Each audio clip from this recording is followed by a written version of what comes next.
Hey everyone, I'm Jason, and this is your commentary on Numbers chapter 17. Before we begin, I just want to point out that every translation has its strength and some drawbacks. The translation that we're using is NIRV, which is a bit easier to understand, and that's one of the reasons why we go with it. When it comes to the translations from the original language, there's many things that have actually been added in. The name of the book itself was added in. The titles for the different sections, for the different chapters, were added in after the fact.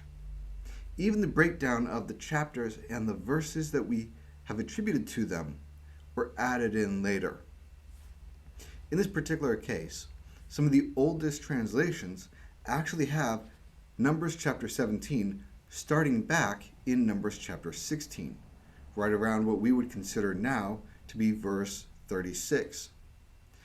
Chapter 17 for them actually starts with right after the 250 offering incense were burnt by fire. Then Aaron takes those cups for the incense, he melts them, he puts them on the altar, and then the people rise up because they blame Moses and Aaron and the incense for killing the 250. God sends a plague upon them, but Moses tells Aaron to grab the incense that he has and run out amongst the people. And where he stops, on one side is life and the other death. That Aaron, offering up prayers with the incense, stops the plague.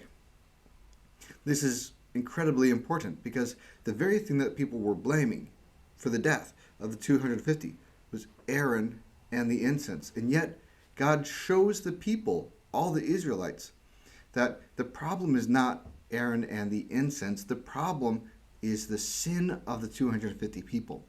And he's warning those who are rising up against God's chosen people that the same fate will befall them as well. Sin has consequences. Now we pick up with chapter 17. God's already demonstrated that he has chosen Moses and Aaron, but he wants once and for all to make sure there's beyond any doubt that Aaron is the chosen high priest.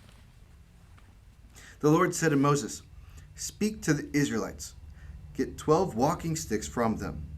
Get one from the leader of each of Israel's tribes. Write the name of each man on his walking stick.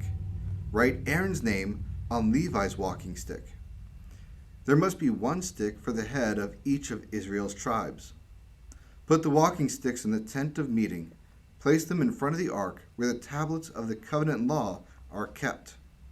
That is where I meet with you. The walking stick that belongs to the man I choose will begin to grow new shoots. The Israelites are never happy with what you do. I will put an end to what they are saying." So Moses spoke to the Israelites. Their leaders gave him 12 walking sticks. They gave one for the leader of each of Israel's tribes. Aaron's walking stick was among them.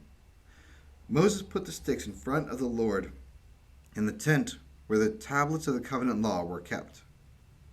The next day Moses entered the tent. He looked at Aaron's walking stick. It stood for the tribe of Levi. Moses saw that it had begun to grow new shoots. It had also produced buds and flowers and almonds.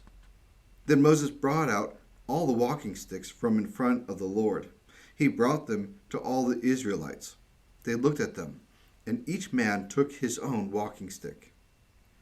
The Lord said to Moses, "Put Aaron's walking stick back in front of the ark where the tablets of the covenant law are kept.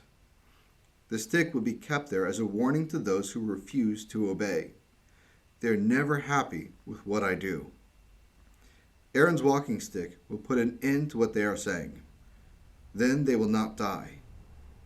Moses did just as the Lord commanded him. The Israelites said to Moses, "We'll die. We are lost. All of us are lost. Anyone who even comes near the Lord's holy tent will die. Are all of us going to die?" God used the walking sticks of the leaders of the different tribes because it was unique to them. It was identifiable, especially when they put the name on it. There was no doubt to whom it belonged. This walking stick, Aaron's walking stick, is actually the one that was used to bring the people out of Egypt in the first place. That's what was used when he threw it on the ground and it became a serpent that swallowed up the serpents of the Pharisees' wise men. Often we associate olives with the Messiah. That's the anointed one. And the olives were used to show that a person is appointed to a certain position. But when it comes to the position itself, almonds were used in order to represent the Messiah. This is why we see on the menorah, the candlestick made out of gold that we have, there's 7 different branches, and on the branches you have the different buds and the different almond blossoms that are on there. God chose Aaron, and his walking stick not only sprouted new shoots, not only did it bud and flower, it even bore the fruit, the almond itself. The other Israelite leaders took this as incontestable proof that Aaron was supposed to be the high priest of the Lord.